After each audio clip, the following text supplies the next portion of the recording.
If you like the Monk class in D&D and expect it to work the same way in GURPS, you are in for a rude awakening. While the D&D Monk wasn't good, in GURPS you'll have many more problems as an unarmed fighter fighting armed opponents. The best option is to get a weapon or run away. But if this is not a choice, you have to adapt your combat tactics and know what options you have. I will say that this situation requires some system mastery, and I do not recommend new players to build unarmed martial artists when you expect to fight somebody wielding a weapon. Here's the main problem: if you attack and the enemy parries it successfully, it's going to hurt. The defender then rolls against his unmodified skill or at -4 if you attack with judo or karate, and if he succeeds, he rolls his normal damage against the limb you used to attack. This is usually devastating for the unarmed fighter. There is a house rule that is, as far as I know, commonly used. Reduce this automatic damage. After all, I don't think you'll be able to land a full strength hit when parrying. I have seen people give this automatic damage a -1 per die penalty or a -2 per die. I have never used this house rule before, but I am planning to use it from now on, in the form presented by T-Bone on his Game Diner blog. Simply half this damage. As an unarmed fighter, you have an option of getting some DR on your arms or legs. As was specified before, if you get parried, your limb takes damage, not your extremity, so you don't have to armor your hands or feet, but it's still nice to have. If you are focusing on punches, consider getting an elbow-length cestus from GURPS Low-Tech. DR4 is quite nice, but it is unreliable. It only applies half of the time. However, it also increases your punching damage and armors your hand, preventing you from hurting yourself, and this is important if you are fighting opponents that are both armed and armored. Generally speaking, you have to capitalize on your mobility. Try to lower the opponent's defenses and be very careful. Do not rush into action. This is where such maneuvers as evaluate, wait, and all-out defense are important, as you need to make sure to land a good hit, not get parried, and not get hit as well. You should remember that all unarmed combat skills, except for judo and karate, are at -3 to parry swung weapons. Coupled with the -4 penalty to hit you back on a successful parry, this makes these skills superior in this situation. So how can you reduce the opponent's defenses?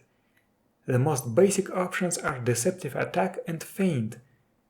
While these options are basic, they are very important, especially if your combat skill is higher than that of your opponent.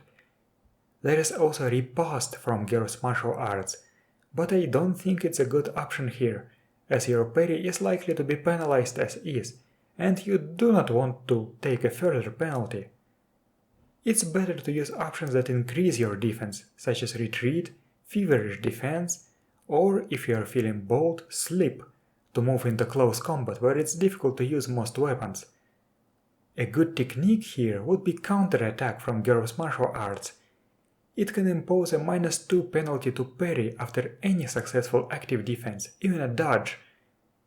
If you are looking for a bonus to hit, then consider the crafty dodge technique from Pyramid 3 111. You should also remember that stunning imposes a -4 penalty on all active defenses, which is huge.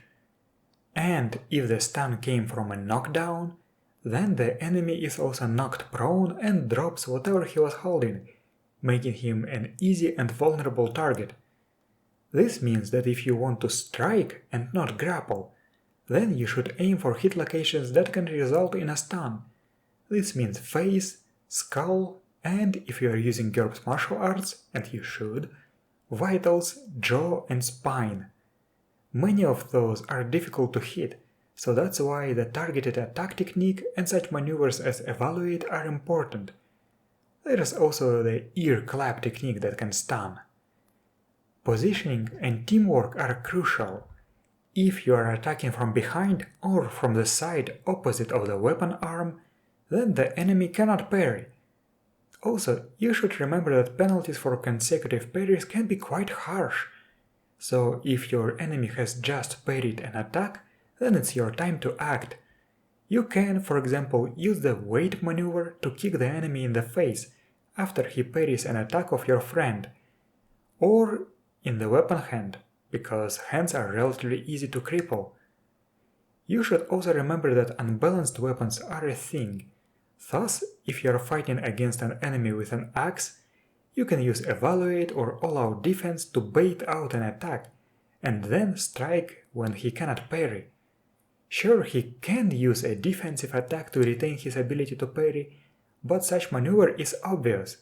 You will know that he is able to parry. Height difference also makes a difference. You get a bonus to defense and the enemy gets a penalty to defense, and the face and skull hit locations become easier to hit. So if you have a table on the battlefield, jump on it. Most of these defense penalties stack, so you can feint, then counterattack as a deceptive attack, and so on.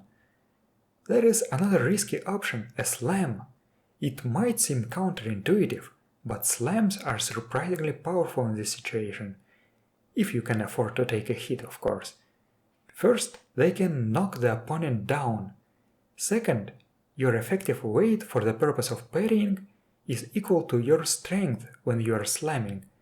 So even if your enemy decides to parry and does so successfully, the weapon is likely to break. For example, even if you have strength 10, you can break broadswords like this. And I left the best for last, grappling. Almost everything I said before applies not only to strikes but also to grabs, and a good grab can turn the fight in your favor quickly. This is why I suggest taking it slow, accumulating bonuses and penalties, and only then attacking to land a good grapple on the vulnerable enemy. Most weapons are very difficult to use in a grapple, and since you are a focused unarmed combatant, it is very likely that you are better at grappling than your opponent is. If you are using alternative grappling systems such as Fantastic Dungeon Grappling, Technical Grappling, or a new take on grappling, you also get a new powerful option, a grabbing parry. This way you can parry an attack at a penalty and grapple the limb, extremity or weapon at the same time. And after that you can transfer the grapple to another body part, perform a takedown, disarm the opponent, lock his arm or throw him. And you don't care about armor too. Many new players underestimate grappling, but it's very important in GURPS combat. When properly utilized, it can disable the opponent very quickly. This is why every character should invest at least a couple of points into grappling skills, just to be able to grapple better and be able to better resist grappling. If using wrestling or sumo wrestling, you can land a grab and perform a knockdown, preferably a sprawling one. You are likely to be better at ground fighting. When using judo, you can do the same, but you also get access to judo throw, which can be absolutely devastating, especially against unbalanced weapons, where you can throw the attacker without any risk of getting parried, and then follow up with a stamp kick to the face. So in conclusion, I'll say that if you want unarmed combatants to be better, then as a GM, simply say that the rule for automatic damage after parrying an unarmed attack doesn't exist. That's a simple solution.